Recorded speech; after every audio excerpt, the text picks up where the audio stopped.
आत्मार्थं जीवलोकेऽस्मिन् को न जीवति मानवः परं परोपकारार्थं यजीवति स जीवति परं परोपकारार्थं यजीवति स जीवति.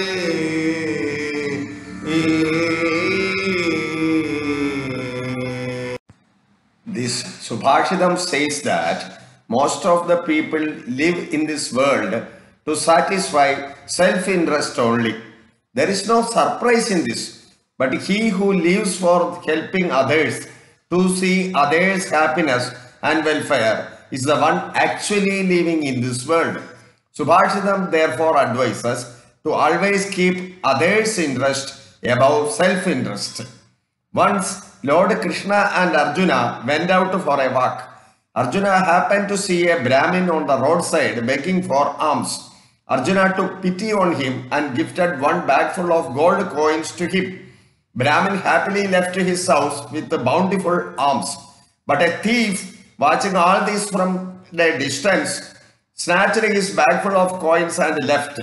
Next day, Arjuna noticed the same Brahmin begging and this time gave him a diamond-studded gold ring.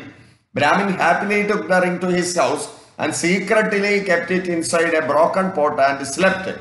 Next morning, Brahmin's wife told him that her water-carrying vessel accidentally fell into the river, and so she took the broken pot that day for bringing water from the river.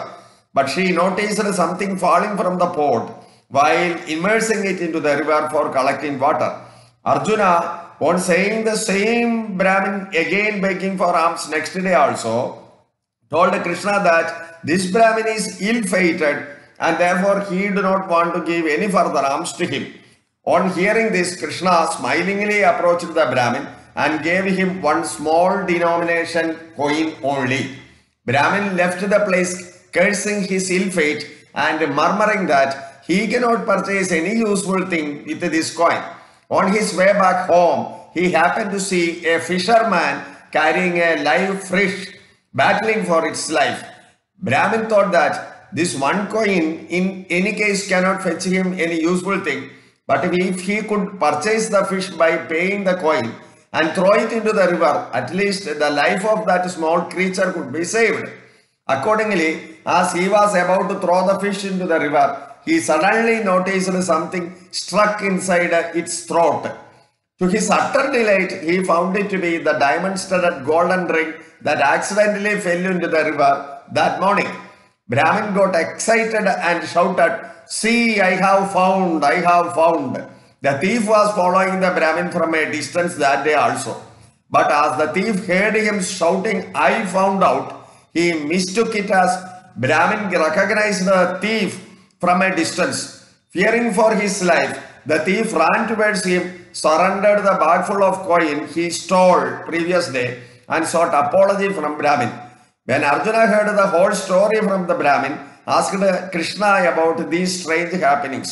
Krishna replied this: "When the Brahmin received the alms from you, he had in his mind only self-interest.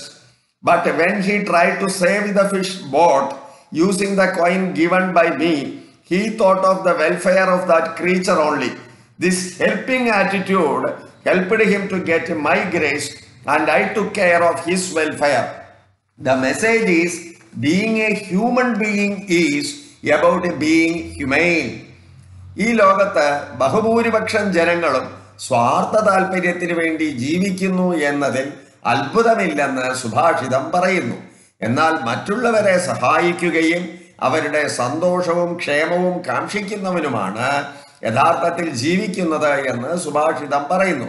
അതിനാൽ സ്വാർത്ഥ താല്പര്യത്തിന് അതീതമായി മറ്റുള്ളവരുടെ താല്പര്യത്തിന് പരിഗണന കൊടുക്കുവാൻ സുഭാഷിതം ഉപദേശിക്കുന്നു. ഒരിക്കൽ ഭഗവാൻ കൃഷ്ണനും അർജുനനും നടക്കുവാൻ ഇറങ്ങി. അപ്പോൾ വഴിയരികിൽ ഭിക്ഷയാചിക്കുന്ന ഒരു ബ്രാഹ്മണൻ അർജുനന്റെ ശ്രദ്ധയിൽപ്പെട്ടു. അർജുനന് കനിവ് തോന്നി ഒരു കിഴി സ്വർണ്ണ നാണയങ്ങൾ ബ്രാഹ്മണന് ദാനമായി നൽകി. ബ്രാഹ്മണൻ സന്തോഷത്തോടു കൂടി അത് സ്വീകരിച്ച് വീട്ടിലേക്ക് മടങ്ങി. എന്നാൽ ഇത് ശ്രദ്ധിച്ചുകൊണ്ടിരുന്ന ഒരു കള്ളൻ വഴിയിൽ വെച്ച് ബ്രാഹ്മണന്റെ സ്വർണ്ണക്കിഴി അപഹരിച്ചു. പിറ്റേ ദിവസം അതേ ബ്രാഹ്മണൻ ഭിക്ഷയാചിക്കുന്നത് കൊണ്ട് അർജുനൻ വജ്രം പതിച്ച ഒരു സ്വർണ്ണമോതിരം ദാനമായി നൽകി. അദ്ദേഹം സന്തോഷത്തോടുകൂടി അത് സ്വീകരിച്ച് വീട്ടിൽ ഒരു പൊട്ടിയ പാത്രത്തിനകത്ത് ഒളിപ്പിച്ചു വെച്ച് കിടന്നുറങ്ങി. രാവിലെ ഉണർന്നപ്പോൾ ബ്രാഹ്മണന്റെ ഭാര്യ രാവിലെ പുഴയിൽ നിന്നും വെള്ളമെടുക്കുവാൻ തുനിഞ്ഞപ്പോൾ പാത്രം കൈവഴുതി പുഴയിൽ വീണ് നഷ്ടമായി എന്നും പകരമായി പൊട്ടിയ പാത്രം ഉപയോഗിച്ചു എന്നും പറഞ്ഞു.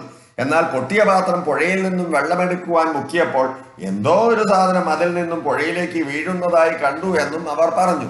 രാവിലെ വീണ്ടും ഭിക്ഷയാചിക്കുന്ന ബ്രാഹ്മണനെ കണ്ട അർജുനൻ കൃഷ്ണനോട് ഭാഗ്യം കെട്ട ഈ ബ്രാഹ്മണനെ ഇനിയും ദാനം ചെയ്യില്ലെന്ന് പറഞ്ഞു. ഇത് കേട്ട ശ്രീകൃഷ്ണൻ പുഞ്ചിരിയോടുകൂടി ബ്രാഹ്മണന്റെ അടുത്തു ചെന്ന് അദ്ദേഹത്തിന് ഒരു കോയിൻ മാത്രം ദാനം ചെയ്തു.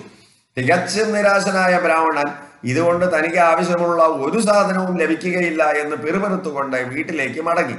മടക്കയാത്രയിൽ വഴിയിൽ പിടയ്ക്കുന്ന മീനിനെ വിൽക്കുവാൻ നിൽക്കുന്ന ഒരു മീൻ കച്ചവടക്കാരനെ കണ്ടു.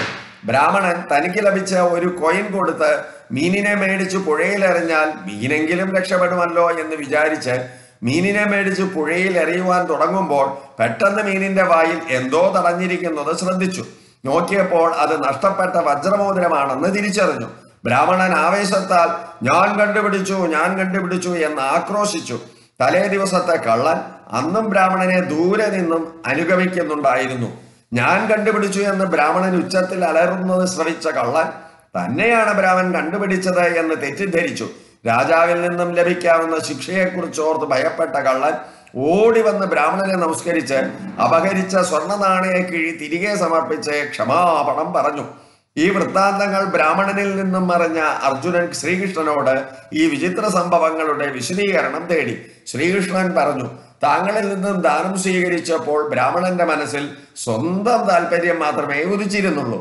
എന്റെ ഒരു കോയിൻ സ്വീകരിച്ചപ്പോൾ അദ്ദേഹത്തിന്റെ മനസ്സിൽ ഒരു ജീവിയുടെ ജീവൻ രക്ഷിക്കുവാനുള്ള താല്പര്യമാണ് ജനിച്ചത്. അങ്ങനെ ഈ പരോപകാര്യ താല്പര്യം മൂലം എന്റെ കരുണയ്ക്കർഹനായ അദ്ദേഹത്തിന്റെ ജീവന താല്പര്യം ഞാനും സംരക്ഷിച്ചു. സന്ദേശം ഇതാണ്: മനുഷ്യനാകുക എന്നാൽ മനുഷ്യത്വമുള്ളവനാകുക എന്നാണ്.